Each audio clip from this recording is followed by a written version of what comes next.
আজকে ৩ জন ভাই ব্রাদারের পর্তুগালের ফাইল সফলভাবে সাবমিশন করা হয়েছে দিল্লিতে। আশা করি ইনশাআল্লাহ সবকিছু ঠিকঠাক থাকলে ১ মাসের কম বেশি সময়ের ভিতরে ওনাদের ভিসা অ্যাপ্রুভাল হয়ে যাবে। ওনাদের গল্পটা কিন্তু একদিনে তৈরি হয়নি। অনেক ধৈর্য, ত্যাগ, তিতিক্ষা, টেনশন, আশঙ্কার পরে গিয়ে আজকে ওনাদের সফলতা। শহীদুল ইসলাম ভাই ওনার হচ্ছে ২৪ মাসের মাথায় গিয়ে ওনার আজকে সফলতা হয়েছে। রাকিবুল ইসলাম ভাই ওনার মোটামুটি ১৪ মাসের মাথায় গিয়ে ওনার সফলতা হয়েছে। বিপুল মিয়া ওনার ১৫ মাসের মাথায় গিয়ে সফলতা হয়েছে। দেখেন এখানে ওনাদেরকে যখন ক্রোয়েশিয়ার জন্য ফাইল জমা নেওয়া হয়, শহীদুল ইসলাম ভাই যার ২৪ মাস, ওনার সাথে ওনার পরে ফাইল দেওয়া লোক কিন্তু ক্রোয়েশিয়া চলে গেছে। ওনার একটা কোম্পানিতে অনলাইন হয়, আবার আসে না, আবার আরেকটা কোম্পানিতে অনলাইন হয়, আবার পারমিট আসে না। এভাবে ক্রোয়েশিয়া যখন ভিসা চলমান ছিল তখন ওনার কিসমত খোলে নাই। তারপরে আপনার বিপুল মিয়া, তারপরে আপনার রাকিবুল ইসলাম ভাই, ওনাদের সাথে কিন্তু কয়েক ডজন লোকের আবেদন করা হয়েছে ক্রোয়েশিয়ার জন্য। তো ক্রোয়েশিয়া ওনাদের অনলাইনে হয় কিন্তু পারমিট আসে নাই, ক্রোয়েশিয়া বাজার বন্ধ হয়ে গেছে। এখন দেখেন ওনাদের সাথে এই লোকগুলা, অনেকগুলা লোক কিন্তু ধৈর্যহারা হয়ে গেছে। তারপরে আপনার যাবে না, পরিবারের সমস্যা বা এই সেই এরকম বিভিন্ন ধরনের প্রবলেম দেখিয়ে ফাইল ক্যান্সেল করছে। যারা ফাইল ক্যান্সেল করছে তাদের কিন্তু আমি টাকা পয়সা সমাধান দিতে পারি নাই, কারণ আমি যে টাকা পয়সা নিচ্ছি, আমি ইউরোপের মাটিতে টাকা পাঠিয়ে দিচ্ছি, সেই টাকা যদি কাজ হলে ওই টাকা অ্যাডজাস্ট হয়, আর কাজ না হলে ওই টাকা কিন্তু আটকা পড়ে গেছে, আটকা পড়ে গেছে। দেখেন ওনারা কিন্তু বোকা কারা, যারা আজকে পর্তুগাল এম্বাসি ফেস করছে, বোকা বিদে ওনারা আজকে জিতে গেছে। ইউরোপের ক্ষেত্রে, কাজের ক্ষেত্রে বোকারা জিতে যায় আর চালাকরা ঠকে যায়। যেমন ওনারা আজকে পর্তুগালের এম্বাসি ফেস করছে, ওনাদের ভিসা লাগবে, ওনারা আমার পুরাতন যে টাকাগুলো পাবে এগুলো অ্যাডজাস্ট করে ওনারা কিন্তু নতুন করে টাকা দিয়ে ওনারা চলে যাবে। ওনারা আমার কাছে আমার পিছনে টাকার জন্য আমার পিছন ঘুরতে হবে না। আর যারা ফাইল ক্যান্সেল করছে তাদেরকে কিন্তু আমি টাকা দিতে পারতেছি না, কারণ টাকা ইউরোপ আটকে পড়ে গেছে, টাকা আমি দিতে পারতেছি না। ওনারা কিন্তু কাজও হচ্ছে না, আবার ওনাদেরকে টাকা রিটার্ন দিতে পারতেছি না। তার মানে ওনারাও আটকা পড়ে গেছে, আমিও আটকা পড়ে গেছি। তো দেখেন ইউরোপের বাজারে কাজ করতে হলে আপনার এক হচ্ছে ধৈর্য থাকতে হবে, দ্বিতীয়ত হচ্ছে আপনার কিসমতে থাকতে হবে, তৃতীয়ত আপনার টাকাও থাকতে হবে, চতুর্থত আপনার সঠিক মাধ্যমে চেষ্টা করতে হবে। এখন ধরেন আমার কাছ থেকে যারা ফাইল উঠে অন্যজনের কাছে দিয়েছে, আমি এটাও জানি এমন ভাই ব্রাদারের কাছে ফাইল জমা দিয়েছে যারা আবার যে সকল ভাই ব্রাদারগুলো আবার আমাকে ফাইল দিয়ে কাজ করে দেওয়ার জন্য আমার এজেন্টের কাছে, মানে আমার থেকে ফাইল তুলে গিয়ে আবার আমার এজেন্টকে ফাইল জমা দিয়েছে, আবার উনি কিন্তু আবার আমাকে ফাইল দিচ্ছে। আবার এমনও আছে যে, মানে এটা গর্ব করে বলার কিছু নাই, আমার থেকেও বড় এজেন্টের ফাইল আবার আমার কাছে আসে, আবার আমার ফাইলও আমার থেকে আবার ছোট এজেন্ট বলবো না, মানে যারা আমার সাপোর্ট নেয় ওনাদের কাছে যাচ্ছে। তো আসলে কার নসিব কাকে দিয়ে খুলবে এটা বলা যায় না। আবার আমার থেকে ফাইল নিয়ে আমার থেকে আমি যাদেরকে সাপোর্ট দিই তাদের কাছে ফাইল জমা দেওয়ার পরে এরকমও কিন্তু কিছু ফাইলের কাজ হয়ে গেছে। আবার অন্য জনের ফাইল অন্য এজেন্টের ফাইল আমার কাছে আসছে। আমি কিন্তু আজকে পর্যন্ত কোনো এজেন্টের নামে বদনামি করি না। কারণ কেন বদনামি করি না, আমার কাছে কোনো এজেন্টের ফাইল যদি আসে আমি বলি হ্যাঁ উনি তো খুব ভালো কাজ করে। কেন বলি, কারণ এই লাইনটা হচ্ছে যেমন এখানে কমিটমেন্ট ঠিক রাখা যাবে না।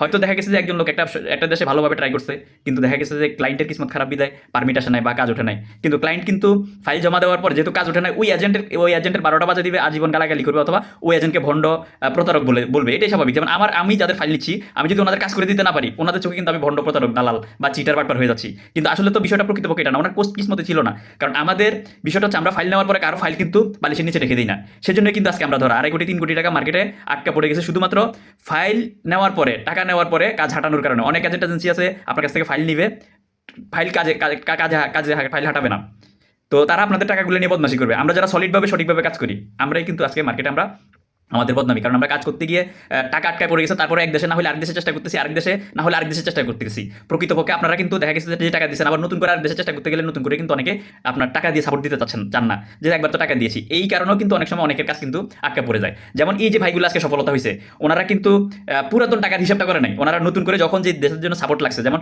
ক্রোয়েশিয়ার পরে আপনার ক্রোয়েশিয়া বন্ধ হয়ে গেছে, সেখানে টাকা আটকা পড়ে গেছে, সেখান থেকে স্লোভেনিয়া ট্রাই করার সময় স্লোভেনিয়া আপনার ওনারা চেষ্টা করছে ওনাদের জায়গা থেকে হেল্প করার জন্য। তারপর পর্তুগালের ক্ষেত্রে কিন্তু যখন স্লোভেনিয়া হচ্ছিল না, স্লোভেনিয়া চলমান রেখে আবার পর্তুগালের জন্য ট্রাই করা হয়েছে। পর্তুগালের জন্য কিন্তু ওনারা চেষ্টা, ওনাদের জায়গা থেকে ওনারা সাপোর্ট দিয়েছে। ওনারা কিন্তু এটা বলে নাই যে ক্রোয়েশিয়ার জন্য দিয়েছি আর নতুন করে সাপোর্ট দিব না, স্লোভেনিয়ার জন্য সাপোর্ট দিব না, আবার পর্তুগালের জন্য সাপোর্ট দিব না। এটা যদি ওনারা করতো তাহলে কিন্তু ওনাদের দেখা গেছে যে কাজ স্থবির হয়ে যেত।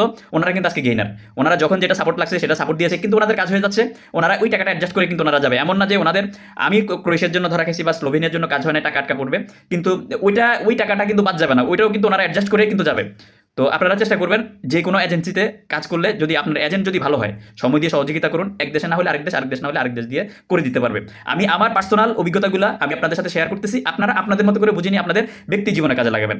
আবার এমনও আছে মার্কেটে বর্তমানে এমন দুষ্ট এজেন্সি আছে যারা মানে কাজ করতে পারবে না, যে কোনো একটা দেশের অর্ডার পাইলে সেটার জন্য কিন্তু পাসপোর্ট জমা নিচ্ছে। আর আপনারাও আগে পিছিয়ে না ভেবে সেই এজেন্সিতে হুমড়ি খেয়ে গিয়ে ফাইল জমা দিয়ে দিচ্ছেন।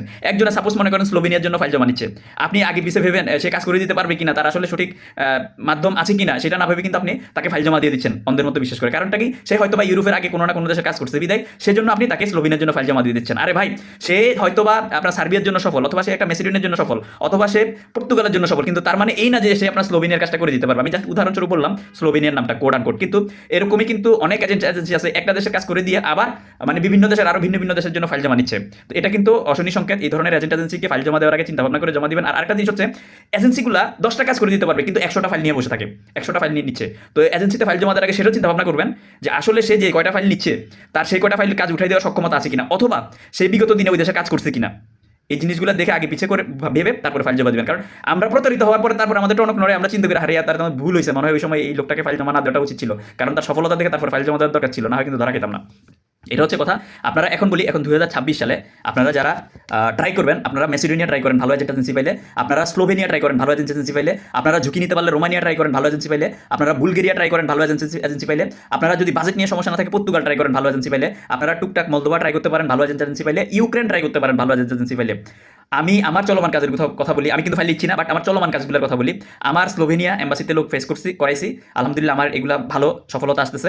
আমার পর্তুগালে আমার এম্বাসিতে লোক ফেস করাইছি, আমার ভালো সফলতা আসতেছে। আজকে আবার পর্তুগালে এম্বাসি ফেস করাইছি, এবং আমি আর কিছুদিন পরে আমার পর্তুগালের জন্য আমি ফাইল জমা নিব। যদি কোনো ভাই ব্রাদার ফাইল জমা দেওয়ার ইচ্ছা থাকে, বাজেট নিয়ে সমস্যা না থাকে, আমি যখন পোস্ট করবো তখনই ইমিডিয়েটলি যোগাযোগ করে ফাইল জমা দিয়ে দিবেন, কারণ এখন নিচ্ছি না। আমি আমার ইউক্রেনের কাজ চলমান আছে, পারমিট আসছে, আমি এম্বাসিতে ফাইল জমা দেওয়ার পরে আপনার পারমিট আসার সাথে সাথে আমি কিন্তু আরও আমার পারমিট তো চলে আসছে, আমি আপনার ভিসা লাগার সাথে সাথে আমি কিন্তু ইউক্রেনের জন্য ফাইল নিব। তো আমাকে ফলো রাখুন যারা ফাইল জমা দিতে চাচ্ছেন, আমি যখন পোস্ট করবো তখন সাথে সাথে ফাইল জমা দিয়ে দিবেন। সময়ের 1 অসময়ের 10 আমি কিন্তু ভুল সময়ে ভুলতে ট্রাই করতেছি না, আবার ভ্যাকেন্সির বাইরে ফাইল নিচ্ছি না। কারণ একবার যদি জটলা সৃষ্টি হয়, ওই জটলা কিন্তু খুলতে গেলে অনেক কষ্ট হয়ে যায়। যে সকল এজেন্সি ভাই ব্রাদার আছেন, আপনারা ফাইল শুধু জমা নিচ্ছেন এই দেশের জন্য, ওই দেশের জন্য, ওই দেশের জন্য, ভিন্ন ভিন্ন দেশের জন্য, একবার যদি ফেসে যান ভাই, একবার যদি কাজ উঠাইতে না পারেন, ফাইলের চাপে পড়ে দিশাহারা হয়ে যাবেন। আমি লিখিত দিতে পারি, আপনারা কোড আন কোড মনে রাখেন, আগামী কয়েক মাসে কিছু কিছু নতুন এজেন্সি, কিছু কিছু পুরাতন এজেন্সি যারা সার্বিয়ার কাজ করে মার্কেট থেকে হারাই যাবে। যদি অন্য কোনো দেশে কাজ করে দিতে না পারে, মার্কেট থেকে হারাই যাবে। সার্বিয়া নিয়ে অশনি সংকেত, হিউজ পরিমাণ অশনি সংকেত, অনেক এজেন্সি হারিয়ে যাবে। আর যারা বর্তমানে কাজ করতেছে তারাও কিন্তু ফাইলের উপর অতিরিক্ত ফাইল নিয়ে আরও জটলা সৃষ্টি করতেছে। যাই হোক, আমার ইনফরমেশনগুলো আমার মতো করে আমি শেয়ার করলাম, আপনারা আপনাদের মতো করে বুঝে নেবেন। শুভকামনা রইল সকল ভাই ব্রাদারদের জন্য। তবে ইউরোপের কাজ করতে গেলে আপনার বোকারা জিতে যায় আর চালাকরা ঠকে যায়।